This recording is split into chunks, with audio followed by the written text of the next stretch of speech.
द्वापर युग में पांडव वनवासी का जीवन जी रहे थे और महाकपटी दुर्योधन हस्तिनापुर में एक राजविलासी जीवन जी रहा था।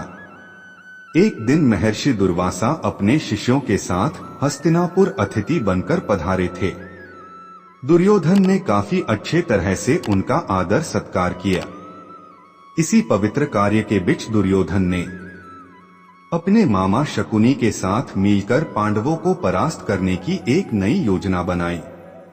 जब महर्षि दुर्वासा ने कहा कि हम अब भोजन करेंगे, तब दुर्योधन बोला कि ऋषियों को भोजन करना तो एक महापुण्य का कार्य है, लेकिन महर्षि दुर्वासा मैं आपसे अनुरोध करता हूं कि इस महापुण्य को प्राप्त करने का अवसर मैं अपने बड़े भ्राता युधिष्ठिर को देना चाहूंगा। इतना कहकर दुर्योधन ने महर्षि दुर्वासा और उनके शिष्यों को नजदीक के वन में बसे युधिष्ठिर की कुटिया में भोजन करने के लिए भेज दिया, क्योंकि वह जानता था कि दोपहर के उस समय पांडव द्रौपदी सहित खाना खा चुके होंगे और कुटिया में अन्न शेष नहीं होगा। कुछ ही समय में महर्षि दुर्वासा अपने शिष्यों के साथ पांडवों की कुटिया के सामने थे। वहां युधिष्ठिर ने उनका बड़े आदर के साथ स्वागत किया। महर्षि दुर्वासा ने युधिष्ठिर को दुर्योधन के साथ हुआ अपना वार्तालाप बता दिया और कहा कि मैं और मेरे शिष्य स्नान के पश्चात भोजन ग्रहण करेंगे। इतना कहकर वह सभी ऋषिगण स्नान करने के लिए नदी पर गए। धर्मराज युधिष्ठिर ने यह बात तुरंत जाकर द्रौपदी को बताई। द्रौपदी ने कहा, इस वक्त तो हमारे पास कुछ भी भोजन शेष नहीं है।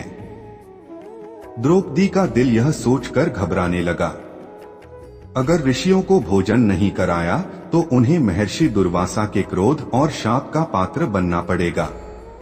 उस कठिन घड़ी में द्रौपदी अपने मित्र सखा कृष्ण को याद करने लगी। उसी वक्त लीलाधर कृष्ण ने द्रौपदी की कुटिया के अंदर प्रवेश किया। उन्हें देखते ही द्रौपदी उनके पास दौड़ती हुई गई और उन्हें अभिवादन करके अपनी समस्या बताने लगी। कृष्ण ने कहा, द्रौपदी तुम अपनी समस्या को कुछ समय के लिए भूल जाओ और सबसे पहले मुझे कुछ खाने को दो। मुझे बड़ी जोरों की भूख लगी है। तब द्रौपदी ने अक्षय पात्र लाकर कृष्ण के हाथ में रख दिया, साथ ही अपनी समस्या भी बताई। महर्षि दुर्वासा और उनके शिष्य कुछ देर में भोजन करने के लिए आने वाले हैं, लेकिन घर में तो जरा सा भी भोजन शेष नहीं है। द्रौपदी की बात सुनकर कृष्ण मुस्कुराए और पात्र में देखने लगे। उस पात्र में चावल का सिर्फ एक दाना बचा था। वह देखकर भगवान कृष्ण बोले, ये क्या, इसमें तो बहुत खाना बचा है। और वह चावल का वह बचा हुआ दाना उन्होंने खा लिया।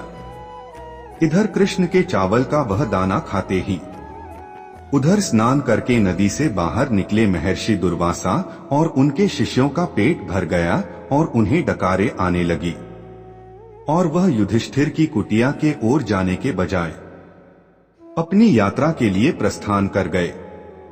इस तरह चावल के एक दाने से ही कृष्ण भगवान ने ऋषियों को पेट भरकर उनके क्रोध और शाप से पांडवों की रक्षा की।